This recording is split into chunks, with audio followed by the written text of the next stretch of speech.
안녕하세요. 남숙 작가예요. 오늘은 S님 사연 들어볼게요. 저는 늦은 나이에 자격증 학원에 다니며 또 다른 인생을 살고 있는 여성입니다. 학원에서 종일 함께 있는 또래 친구 때문에 요즘 너무 힘이 듭니다. 그 친구는 굉장히 말이 많은 편이라 잠시도 입이 쉬지 않는데 그 많은 말도 함부로 하는 편입니다. 처음에는 활발한 성격이구나 생각했고 사회에서 만나기 힘든 또래라 친해지게 되었는데 나중에 알고 보니 이런 성격이더라고요. 저는 좋은 게 좋은 거라 생각하며 그 말들을 다 들어주고 공감해 주었는데 그 호의는 무례함으로 돌아오고 있습니다. 내성적이고 조용한 편인 제 성격을 자꾸 지적하며 비난합니다. 매번 학원 동기들 앞에서 무례하게 말을 하는데 매일 얼굴 봐야 하는 처지에 불편해질까봐 정색하고 말하기도 어렵습니다. 지난번에는 스트레스 때문에 배탈이나 주말 내내 힘들었습니다.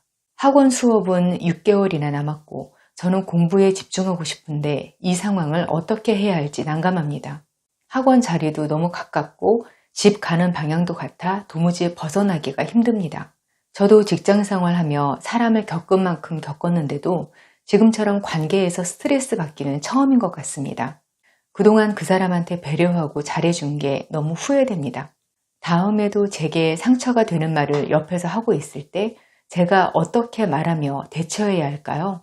본인이 아차 내가 잘못 생각하고 말했구나 느끼게 해주고 싶으면서도 수강실 분위기 망치기는 싫어요. 사연자님은 지금 인간 감옥에 갇혀 계시네요. 한시적으로 진짜 싫은 사람하고 억지로 엮여 있으신 거잖아요. 이렇게까지 무례한 사람들은 크게 세 가지 종류가 있는데요. 첫 번째 유형은 정말로 사회지능이 떨어지는 사람이에요. 무례한 태도는 상대방의 감정을 아예 생각 못하거나 자기 행동의 인과관계를 깨닫지 못해서 나올 때가 많아요. 그래서 태도 필터링을 못하는 거예요. 그게 사회지능이 떨어져서 그런 경우가 많거든요. 노인들 같은 경우 가치관도 그렇지만 노화 때문에 전두엽 손상이 와서 이렇게 되는 경우도 많아요. 그래서 노인들이 이런 식으로 말하면 그러려니 하는 거기도 하죠. 두 번째 유형은 타인의 자존심을 짓밟으면서 자기 자존감을 채우는 사람이에요. 이런 사람들은 심리적으로 큰 결핍이 있어요. 욕망이 너무 큰데 현실적으로 능력이 안 되거나 하는 경우가 많더라고요. 근데 누군들 결핍이 없겠어요. 결핍을 삐뚤어진 방법으로 방출하니까 더 구멍이 커지는 거죠. 세 번째 유형은 첫 번째와 두 번째가 합쳐진 거. 사회적 지능이 떨어지는데 심리적 결핍까지 있는 사람이죠. 아마 이 사연 접하시는 분들은 그냥 6개월인데 한 귀로 듣고 한 귀로 흘리지 이렇게 생각하실지도 모르겠어요. 근데 그 기간이 한시적이니까 더 괴로운 면도 있는 거예요. 직장처럼 생업 현장인 거면요. 성격이 이상한 사람도 조금은 조심하거든요. 평판 관리를 하는 거예요. 직장에서 계속 그러면 직장 내 괴롭힘으로 고소당할 수도 있어요. 근데 학원은요, 돈을 내고 다니는 한시적인 곳이잖아요. 거기서 성격대로 막 행동해도 손해볼 일이 없으니까 더 막 하는 거예요, 그분은. 그러니까 오히려 사연자님 입장에서는 더 힘들 수도 있는 거죠. 이제 우리는 어른이 되었잖아요. 뭐든 참기만 하는 게 어른이라고 하는 건 옛날 가치관이고요. 자기 자신을 보호할 수 있어야 진짜 어른이에요. 참는 것만 미덕으로 삼으니까 화병이라는 병도 있는 거예요. 화병은 우리나라에만 있는 병이죠. 근데 참지 않는 걸 꼭 언성 높이거나 말싸움에서 이기거나 이런 걸 상상하시는 것 같은데 그건 아니거든요. 우리가 살면서 인간 감옥에 갇혔을 때 어떻게 하면 좋을지 몇 가지 정리해서 오늘 말씀드릴게요. 첫 번째, 권한 있는 사람과 상담해 보세요. 많은 분들이 예상외로 이런 생각을 못 하시더라고요. 어떤 단체나 기관 같은 곳에서 이런 일이 있을 때 그걸 운영하는 담당자한테 이 문제를 상의해 보시는 거예요. 그게 우리끼리 문제니까 뭘 또 누구한테 이르냐, 그 사람들이라고 뭐 방법이 있겠냐, 그렇게만 생각하시는데요. 그분들이 의외로 방법을 찾아줄 때가 있어요. 왜냐하면 운영 시스템을 다 한눈에 알고 있기는 하시잖아요. 이분들도 수강생들끼리 잘 지내고 수업 분위기 좋은 걸 중요하게 생각하니까 할 수 있는 한도 내에서 최대한 방법을 찾아주려고 하거든요. 사연자님도 학원 관계자한테 내가 너무 괴롭다, 저 사람하고 자연스럽게 분리되는 방법 없겠냐? 이런 식으로 호소하면서 상담을 한번 해보시면 좋겠어요.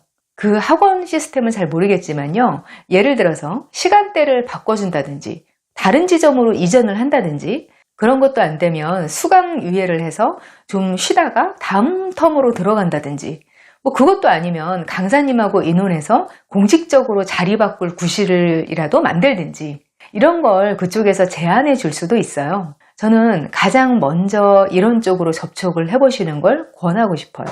물론 안 될 수도 있지만 해보는 데까지는 해보는 거죠. 두 번째, 환경을 바꿀 수 있다고 생각하세요.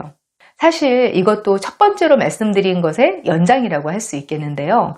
자신을 잘 보호하면서 원하는 대로 사는 사람, 그리고 그렇지 않은 사람의 차이가 여기서 생겨요. 자기 보호를 못 하시는 분들이 자꾸 내 마음만 어떻게든 다스려 보려고 방법을 찾으시는데요. 상황을 바꾸지 않고 내 마음만 바꾸는 건 진짜 어려운 일이에요. 전에 제가 내적 통제 소재를 가져오라고 권한 게 있는데요. 같은 상황을 내가 선택해서 이걸 하는 거다. 이렇게 생각하면 스트레스 상황에서 훨씬 나아진다는 심리학 이론을 그 책을 통해 설명을 해드렸어요. 이걸 보고 댓글로 많은 쑥쑥님들이 이게 정신승리네요 그러셨는데 정신승리 맞아요. 그게 뭐건 나한테 끌어와서 잘 쓰면 되죠. 근데 이렇게 내적 통제 소재를 가져오는 것도 내가 환경을 바꿀 수 있다는 생각이 바탕이 되어야 해요. 그래야 잠깐 정신승리 하다가 딱 돌아오는 결과가 안 와요. 기본적으로 내가 상황을 바꿀 수 있다는 기본 생각이 있어야 이상한 사람과 억지로 잘 지내는 것도 내가 선택해서 하는 일, 이게 되는 거예요. 사연자님도 지금 딱히 그 일에 대해서 뭔가 행동을 하지는 않고 마음으로만 소갈이 하고 계시는 거잖아요. 나 자신보다 수강 분위기 망칠까봐 걱정하시고요. 자리를 바꾸면 사람들이 수군대고 분위기 이상해진다. 방향이 같은데 같이 안 가면 어색해진다. 이런 거 너무 생각하지 마시고 내가 안 하고 싶으면 안 할 수 있다고 생각하세요.